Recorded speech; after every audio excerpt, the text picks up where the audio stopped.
Imagine a life where you no longer chase people's approval or validation. A life where your peace isn't shaken by noise, and your purpose isn't shaped by anyone's opinions. Imagine waking up, not to chaos, but to the calm voice inside you. A voice you used to ignore because the world was too loud. Now picture this: you're alone, but not lonely.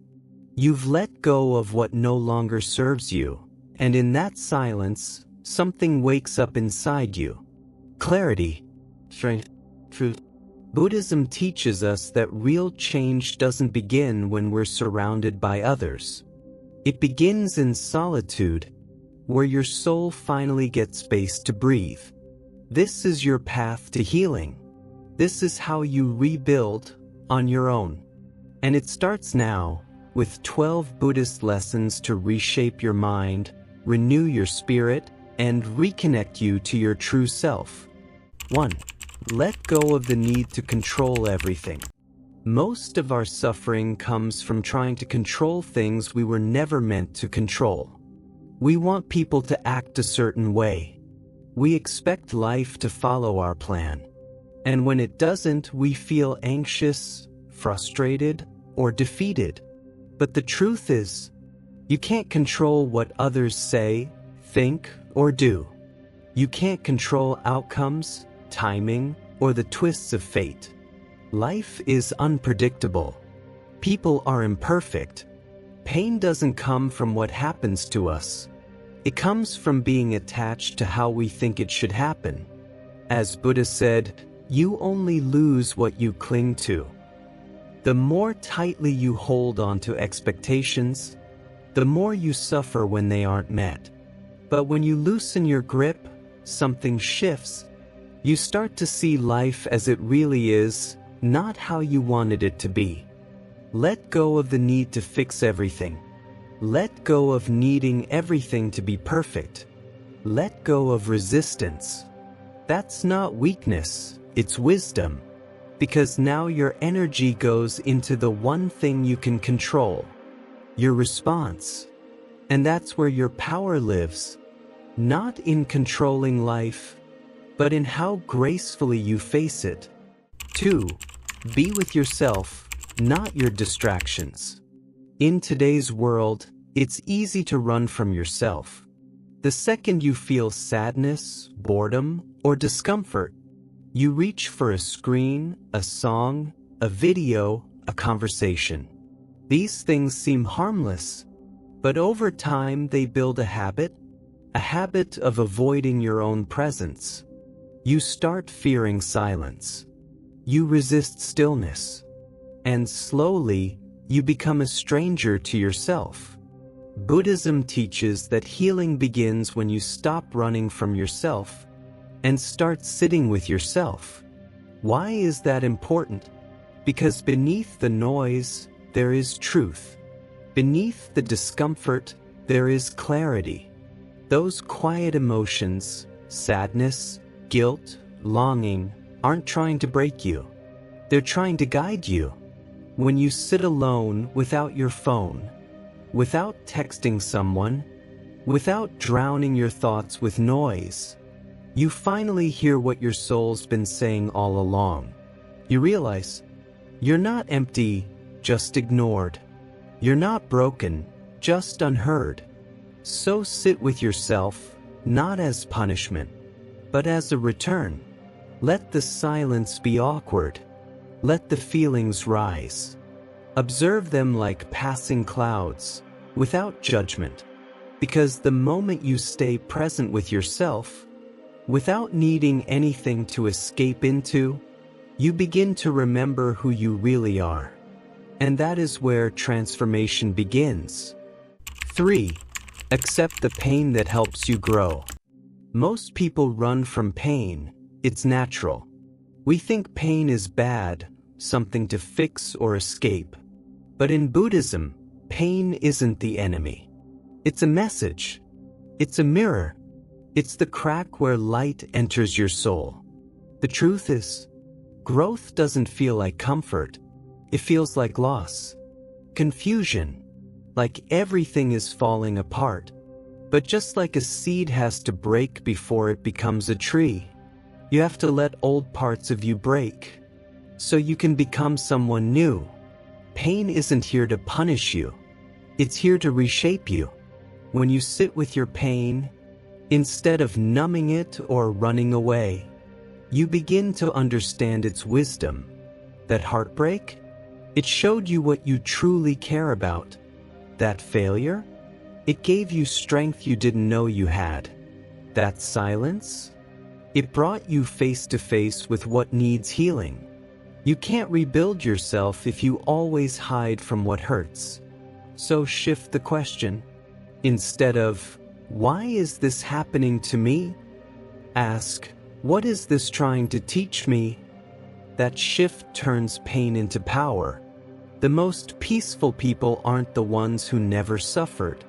They're the ones who looked their pain in the eye, accepted it with grace, and let it change them. Don't rush to escape the hurt. Let it burn away the old version of you, the one that was afraid, unsure, or lost. From those ashes, a stronger, clearer, and wiser version of you will rise. This is what pain does when you meet it with presence. It doesn't just break you, it rebuilds you. For make life simpler to lift your spirit. In a world that pushes us to want more, do more, and be more, simplicity might feel like a step back. But in Buddhism, simplicity is a return to peace, to clarity. Think about it. How much are you carrying, physically, emotionally, mentally, that you don't really need? How much of your energy is spent managing clutter? In your home, your calendar, your digital life, even your relationships? These things drain you quietly and constantly.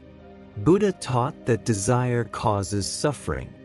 Not just the desire for stuff, but the craving for more. More attention, more approval, more distraction. The path to peace isn't in adding more. It's in removing what doesn't help. Ask yourself, what truly matters for my peace? Clean your space. Let go of things you don't use. Simplify your schedule. Choose fewer, deeper connections. Clear your mind from thoughts that don't serve your higher self. When you start living with less, you feel more. More space to breathe. More time to reflect. More energy to grow. Simplicity doesn't mean giving up joy. It means giving up the chase for things that never brought you joy in the first place. It makes room for your soul to rise, free from pressure and noise. So slow down. Clear the extra. Let your life be quiet enough to hear your soul again. Because the more you simplify, the more you discover who you truly are. 5. Watch your mind, don't follow it. One of Buddhism's greatest teachings is this. You are not your thoughts. You are not your feelings. You are the one who watches them. But most people forget. Someone says something hurtful. Fear shows up. A painful memory flashes back. And without thinking, they react. Anger takes over. Anxiety floods the mind. Sadness weighs them down. And they do or say things that bring more pain. Buddhism teaches a new way. The way of awareness. Stillness. Instead of being dragged around by emotions, you learn to observe them like clouds in the sky. They come. They go. You don't chase them. You don't become them. You just watch. You breathe. You stay still. This is hard at first. The mind wants to react. The ego wants to fight. The pain wants to scream. But when you pause, you take your power back. That space between the trigger and your reaction, that's where your freedom lives. The truth is, anger isn't the problem. Fear isn't the enemy. Even sadness isn't bad. The danger is losing yourself inside them. So become the watcher. When anger rises, say, "Anger is here." When fear shows up, say, "I see you, fear." And breathe. Don't run. Don't fight. Let it pass like a wave over you, not through you. That's emotional mastery. This is how you stop being a victim of your thoughts and start becoming their master. Because the strongest person isn't the one who reacts fastest. It's the one who stays calm long enough to choose peace over chaos. Be the observer, and your whole life will begin to shift. 6. Release the version of you that holds you back. We all carry a version of ourselves, shaped by fear, pain, rejection, or old wounds. Maybe it's the version that says, "I'm not good enough," or the one that always fails, the one who got abandoned, the one who was judged, the one who was told they were too much or not enough. And slowly, without knowing it, you start to believe that's who you are. You say, "I'm just anxious," or "I always mess up. This is just how I am." But Buddhism teaches something powerful. There is no fixed self. Who you are is not permanent. You can change. You can evolve. You can rebuild. But to become someone new, you must be willing to let go of the old you. Let go of the self that doubts, the one that shrinks to fit in, the one stuck in stories of pain. You don't have to hate that version. It helped you survive. But now you're ready to grow. And growth means letting go of the identity shaped by wounds, so you can step into the one shaped by wisdom. This change doesn't happen in a day. It happens every time you choose to act like the person you want to become, not the one you've been. You start speaking kindly to yourself. You stop repeating the same hurtful story. You walk taller. Not with ego, but because you remember your worth. Letting go of the old you isn't becoming someone new. It's returning to who you were before the world told you otherwise. So breathe deep, forgive your past self, and keep walking forward, because you're allowed to grow beyond who you once were. 7. Learn the strength of walking alone. There will be times when you feel left behind, alone, misunderstood. Support vanishes. Friends drift. Relationships end. And you ask, why is no one here? But what if this loneliness is actually sacred? In Buddhism, solitude isn't something to fear. It's something to honor. Because when you walk alone, without noise, without pressure, without trying to please others, you finally meet the most important person in your life, yourself. We live in a world that says, stay connected. But without self-awareness, connection becomes confusion. You say yes when you mean no. You shape yourself to fit in. But when you're alone, that illusion fades. You start hearing your own thoughts again. You ask yourself what you actually want, not what they want. You remember your values, your dreams, your pain, your strength. Buddha walked away from his palace, his comfort, his title, and in sacred solitude under the Bodhi tree, he awakened. Solitude strips away the masks. It's where the real inner work begins. No one's clapping. No one's guiding. Just you showing up for your soul. Walking alone doesn't mean you're lonely. It means you're becoming strong enough to stand, without needing anyone else to hold you up.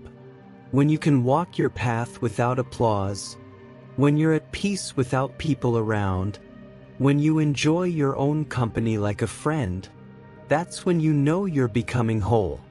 So if it feels like no one understands you, if the road ahead is silent, this isn't your punishment, it's your preparation.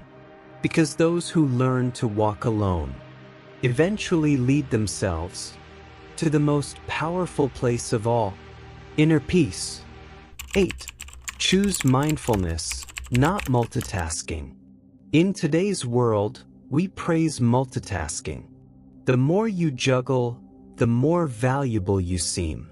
But no one tells you, the more things you divide your attention between, the less of you shows up in each one. You eat while scrolling your phone. You listen while planning your reply. You walk while your mind races. But are you truly living, or just drifting on autopilot? Buddhism teaches the opposite of multitasking. It teaches mindfulness, being fully present with what you're doing, no matter how simple. When you eat, just eat. When you listen, just listen. When you walk, feel every step. But because a scattered mind creates a scattered life. Divided attention drains your energy, and rushing through moments makes you miss the magic they hold. Mindfulness brings you back to now, the only real moment there is. It calms your nerves, clears your mind, strengthens your connection to the world and to yourself. It wakes up your presence. You taste your food. You hear the wind. You feel your breath. You finally realize life isn't happening later. It's all unfolding here, not in the past you replay, not in the future you chase, but in this quiet, living moment. The more fully you arrive, the richer life becomes. Even the ordinary transforms. Washing dishes becomes a meditation. Sipping tea becomes a sacred act when you give it your full attention. So stop chasing the next thing. Stop rushing through life like it's a checklist. First, return to this breath, this step, this heartbeat. Because when you stop multitasking, when you stop living on autopilot, you don't just check off tasks. You awaken. You come home to yourself. You come back to life itself. 9. Accept what is and change what you can. One of the deepest sources of suffering is our resistance to reality. We replay regrets, wish things were different, hold on to anger, and wrestle with the past. But healing doesn't come from fighting what is. Buddhism teaches us the sacred dance between acceptance and action. To accept what we cannot change and to act where we can. And the wisdom lies in knowing the difference. Acceptance doesn't mean surrendering. It means making peace with this moment before deciding your next move. Because when you're at war with reality, you drain your energy. But when you accept it, you reclaim your power. No, you don't have to tolerate injustice. You don't have to stay in harmful places. But you do have to stop wishing the past was different. You do have to release your grip on control. So ask yourself, can I change this? If the answer is yes, act calmly, clearly, compassionately. If the answer is no, take a breath. Let go and trust the unfolding. Acceptance isn't weakness, it's clarity. It says, I see what is, and I choose my next step with intention. When you live like this, you're no longer a victim of circumstance. You're no longer trapped in cycles of worry or resentment. You move forward, not from fear, but from peace. So when life feels heavy, remind yourself, I will accept what is and change what I can. And with that simple truth, you begin to change everything. 10. Choose compassion, even for yourself. It's easy to offer compassion to others. We speak kindly, we hold space, we forgive. But when we mess up, we become cruel. We judge, criticize, and carry guilt like a heavy stone. But here's what Buddhism teaches. Compassion starts within, and the first heart it must reach is your own. Self-compassion doesn't mean making excuses. It means recognizing that you are human. It means giving yourself permission to learn, stumble, and rise again. When you fall short, speak to yourself like you would to a friend. Say, "It's okay. You're learning. You're growing. You're still worthy." Because the voice inside you becomes the atmosphere you live in. If it's harsh, your spirit hides. If it's kind, your soul unfolds. Think of a child learning to walk. When they fall, you don't yell. You cheer. You encourage. You lift them up. Offer yourself that same grace. Even in your lowest moments, you are not broken. You are becoming. Even in your mess, you are not a failure. You are a work in progress. Self-compassion is not weakness, it's strength. Because when you stop fighting yourself, you finally create space to evolve. So pause. Place a hand over your heart. Take a breath. And whisper, "I'm trying. I am learning. I am still worthy of love, even from me." And in that moment, healing begins, not from judgment, but from gentle understanding. 10. Choose compassion, even for yourself. We're taught to be kind to others. But somewhere along the way, we forgot how to be kind to ourselves. When we stumble, we turn cruel. We replay mistakes, carry guilt, whisper shame. We hold ourselves to impossible standards, then collapse beneath them. But here's the truth, you can't grow from self-attack. Real growth begins with gentleness. Buddhism reminds us, compassion starts within, and the home it starts in is your own heart. Self-compassion isn't making excuses. It's recognizing that being human means being imperfect. It's knowing that struggle is part of the path, and healing isn't linear. It's messy, and that's okay. So the next time you mess up, speak to yourself like someone you love. Say, "I'm learning. I'm trying. I'm still worthy." Because the voice you use with yourself shapes your inner world. If that voice is harsh, your spirit hides. If that voice is gentle, your spirit grows. Think of a child learning to walk. You wouldn't shame them for falling. You'd cheer them on. You'd help them up. That's the grace you need to offer yourself. Even when you feel broken, you are becoming. Even in your mess, you are not a failure. You are a work in progress. Self-compassion is strength. Because when you stop battling yourself, you create space to truly evolve. So place a hand over your heart. Breathe. Remind yourself, "I am doing my best. I am learning. I am still lovable, even by me."